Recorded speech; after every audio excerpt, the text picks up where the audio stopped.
ద్రవిడవాదం మెండుగా ఉన్న తమిళనాడులో ద్రవిడ అన్న పదం లేకుండా ఒక్క ప్రాంతీయ పార్టీ కూడా ఉండదు.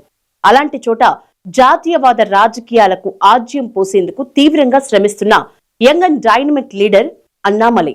దేశంలో మెజారిటీ రాష్ట్రాన్ని పాలిస్తున్న భారతీయ జనతా పార్టీకి తమిళనాడులో అన్నామలై ఒక తురుపు ముక్క.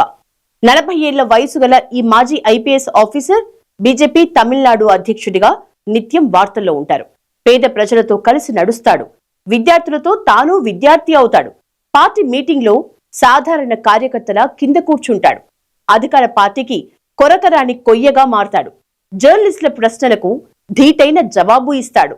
మొత్తంగా అన్నామలై ఏం చేసినా దేశంలో హాట్ టాపికే మరి. కరూర్ జిల్లాలోని తొట్టంపుట్టిలో ఒక వ్యవసాయ కుటుంబంలో జన్మించిన అన్నామలై గౌండర్ కమ్యూనిటీకి చెందినవారు. తమిళనాడులోని కొంగు ప్రాంతంలో ఈ కమ్యూనిటీ ప్రాబల్యం ఎక్కువ.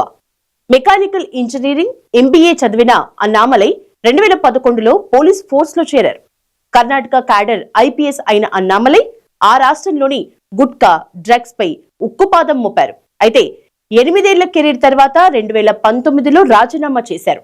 ఆ సమయంలో అతను బెంగళూరు డిప్యూటీ కమిషనర్ సౌత్ కి ఉంటూ పదవికి రాజీనామా చేశారు. భారతీయ జనతా పార్టీలో చేరిన ఏడాదికి అధ్యక్ష బాధ్యతల్ని చేపట్టిన అన్నామలై ప్రజా సమస్యలపై ప్రభుత్వంతో పోరాటం చేస్తున్నారు. అన్నామలై నడవడిక, వ్యవహార శైలి, వివిధ సమస్యలపై స్పందించే తీరు సాధారణ పొలిటికల్ లీడర్స్ తో పోలిస్తే భిన్నంగానూ ఆదర్శంగానూ ఉంటుంది. అందుకే ఎంతో మంది యువతకు అన్నామలై ఒక స్ఫూర్తి.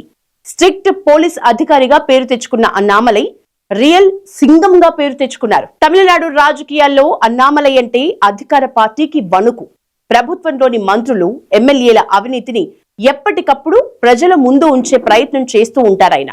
డిఎంకే టాప్ లీడర్ల అవినీతి గురించి డిఎంకే ఫైల్స్ ఆడియో టేప్లను విడుదల చేసి సంచలనం సృష్టించారు. ఆయన చర్యలతో మంత్రులు, ఎమ్మెల్యేలు విచారణ ఎదుర్కొన్న పరిస్థితి రాజకీయాల్లో చర్చనీయాంశమైంది. ప్రస్తుతం తమిళనాడు రాజధాని చెన్నైలోని అన్నా యూనివర్సిటీలో ఓ విద్యార్థినిపై అత్యాచార ఘటన ప్రకంపనలు సృష్టిస్తోంది. రాష్ట్రంలోని శాంతి భద్రతలు పూర్తిగా అదుపు తప్పిపోయాయని, దీనికి అధికార డిఎంకే ప్రభుత్వమే కారణమని బీజేపీ విమర్శిస్తోంది. అన్నా యూనివర్సిటీకి చెందిన బాధిత విద్యార్థిని ఫిర్యాదుకు సంబంధించిన ఎఫ్ఐఆర్ ను లీక్ చేయడంపై అన్నామలై మండిపడ్డారు. ఆమె వ్యక్తిగత గోప్యతకు భంగం వాటిల్లేలా పోలీస్ అధికారుల తీరు ఉందని విమర్శించారు. లైంగిక దాడికి పాల్పడిన కేసులో నిందితుడు జ్ఞానశేఖరన్ పై రౌడీ షీట్ తెరవలేదని, డిఎంకేతో అతడికి ఉన్న సంబంధాలే అందుకు కారణమని ఆరోపించారు. ఈ ఘటనను సీరియస్ గా తీసుకున్న అన్నామలై భీష్మ ప్రతిజ్ఞ చేశారు. డిఎంకే అధికారం కోల్పోయేంత వరకు తాను చెప్పులు వేసుకోనని ప్రతినబూనారు. డిఎంకే ప్రభుత్వాన్ని గద్దెదించే వరకు నేను చెప్పులు వేసుకోను, చెప్పులు లేకుండానే నడుస్తా. ఎన్నికల్లో విజయం సాధించడానికి ఎప్పటిలాగే డబ్బులు ఎరగా చూపం, రూపాయి కూడా పంచకుండా ఎన్నికలకు వెళ్తాం. ఎన్నికల్లో విజయం సాధించేంత వరకు నేను చెప్పులు వేసుకోను అని అన్నామలై ప్రతిజ్ఞ చేశారు. అంతటితో ఆగకుండా రాష్ట్రంలో చెడు అంతమైపోవాలని కోరుతూ కోయంబత్తూరులోని తన నివాసంలో 6 కొరడా దెబ్బలు భరించి మురుగన్ కు మొక్కు చెల్లించుకుంటానని ఇటీవల శపథం చేశాడు. రాష్ట్రంలోని 6 మురుగన్ క్షేత్రాల్ని దర్శించుకునేందుకు 48 గంటల పాటు ఉపవాస దీక్ష చేపడతానని అన్నారు. చెప్పినట్లుగానే శుక్రవారం కొరడా దెబ్బలు భరించాడు. కొరడా దెబ్బలు భరించడం మన సంస్కృతిలో భాగమే. ఇది ఎవరికీ వ్యతిరేకం కాదు. రాష్ట్రంలో జరుగుతున్న అన్యాయానికి మాత్రమే వ్యతిరేకం. అన్నా యూనివర్సిటీలో వెలుగు చూసిన ఘటనపై చర్యలు తీసుకోవాలనుకున్నదే మా లక్ష్యం. గతంలో ఎంతో మంది ఈ ప్రక్రియను అనుసరించారు.